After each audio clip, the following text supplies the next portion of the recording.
Nah, selamat pagi adik-adik. Untuk adik-adik sekolah negeri, ayo sekarang kita mulai materi khusus tambahan ya untuk adik-adik sekolah negeri. Sudah disiapkan ya catatannya. Nah, minggu ini kakak akan membagikan atau men-sharekan tentang makna Paskah dan sejarah Paskah. Nah, adik-adik, kita sudah memasuki pekan Paskah yang ketiga kan minggu ini. Nah, pekan Paskah itu ada berapa minggu sih? Dari kapan sampai kapan? Siapa yang masih ingat? Ayo, kan kita jalani sama-sama masa Paskah. Dari kapan sampai kapan adik-adik? Nah, adik-adik, masa Paskah itu dimulai dari saat hari Minggu Paskah sendiri. Pada saat hari Minggu Paskah yang lalu ya, Tuhan Yesus bangkit itu sudah mulai terhitung Paskah. Sampai kapan? Sampai nanti ke minggu keberapa?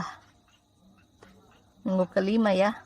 Pada saat sampai dengan hari saat ini ya. Dulunya itu cuman sampai Tuhan Yesus naik ke surga. Tetapi seiring perjalanannya waktu itu ditambah lagi sampai Tuhan Yesus sampai hari Pentakosta atau hari turunnya Roh Kudus. Nah, jadi itulah masa Paskah.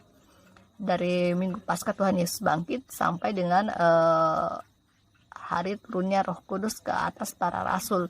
Itu menjadi bagian dalam masa Paskah.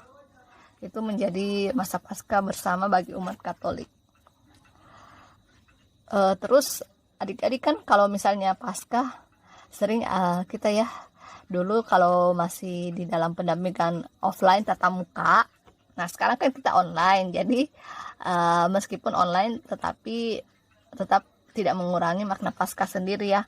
Adik-adik kan biasa di rumah kali lalu ada bikin telur Paskah kan. Banyak simbol-simbol yang digunakan untuk menjelaskan makna Paskah. Seperti telur Paskah, ada gambar kelinci Paskah. Nah, apa maksudnya semua itu? Ayo adik-adik, kakak berikan waktu untuk berpikir 5 menit. Kenapa biasanya adik-adik itu di dalam Paskah itu menggunakan simbol telur Paskah, atau misalnya ada gambar-gambar kelinci Paskah. Ayo dipikir-pikir, kira-kira kenapa ya? Kakak kasih waktu 5 menit ya. Ayo, gimana adik-adik? Sudah dapat jawabannya? Kenapa di dalam Paskah adik-adik itu menggunakan misalnya kayak simbol telur Paskah, atau misalnya ada gambar kelinci Paskah? Kakak kasih tahu ya, begini, namanya telur Paskah. Itu kan telur adalah lambang kehidupan. Adik-adik pernah lihat enggak?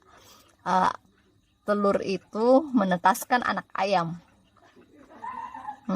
Atau misalnya, ya kan berarti ada kehidupan yang baru yang keluar dari telur itu. Itulah kenapa Paskah juga itu biasanya identik dengan telur Paskah. Itu kan simbol kehidupan yang baru. Ya.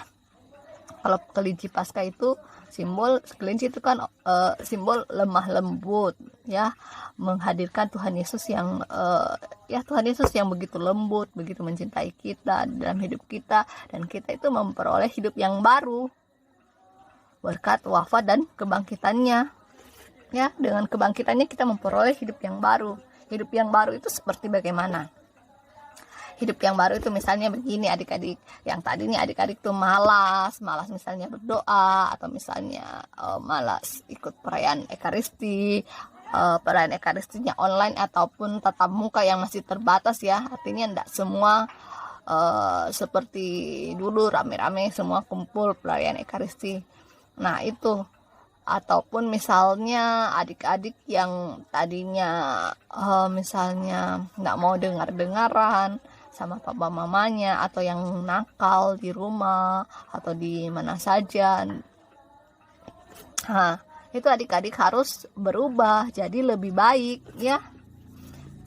kita tahu bahwa kita ini sebagai manusia seringkali berbuat salah, ya. Tidak ada yang istilahnya sempurna, ya. Semua orang punya kesalahan, tetapi jangan lupa adik-adik, kita selalu diberi kesempatan, ya. Kita punya kesempatan untuk senantiasa menjadi orang yang lebih baik, tergantung dari kita mau atau tidak. Nah, kalau adik-adik bagaimana? Mau enggak jadi orang yang lebih baik? Tentu mau, ya, dan kakak harap adik-adik juga bisa mewujudkannya menjadi orang yang lebih baik, dan kakak juga, ya. Apalagi kan Tuhan Yesus sudah bangkit untuk kita semua. Tuhan Yesus itu bangkit, berarti kita sudah memperoleh keselamatan dan hidup baru melalui Tuhan Yesus. Jadi, ya, pergunakanlah kesempatan yang sudah Tuhan Yesus berikan untuk kita. Oke, sekarang tugas untuk adik-adik sekolah negeri adalah membuat sebuah doa yang berisi pengharapan adik-adik setelah mengikuti dan menyimak pendampingan hari ini mengenai karya penyelamatan Tuhan dalam wafat dan kebangkitannya. Jadi adik-adik buat doa yang berisi harapan adik-adik untuk menjadi orang yang lebih baik karena memperoleh hidup baru melalui kebangkitan Tuhan Yesus. Ya adik-adik, ya, nanti boleh di-share di grup WA. Oke adik-adik, terima kasih atas kesediaannya mengikuti pendampingan tambahan hari ini. Sampai jumpa. Dah. Tuhan Yesus memberkati.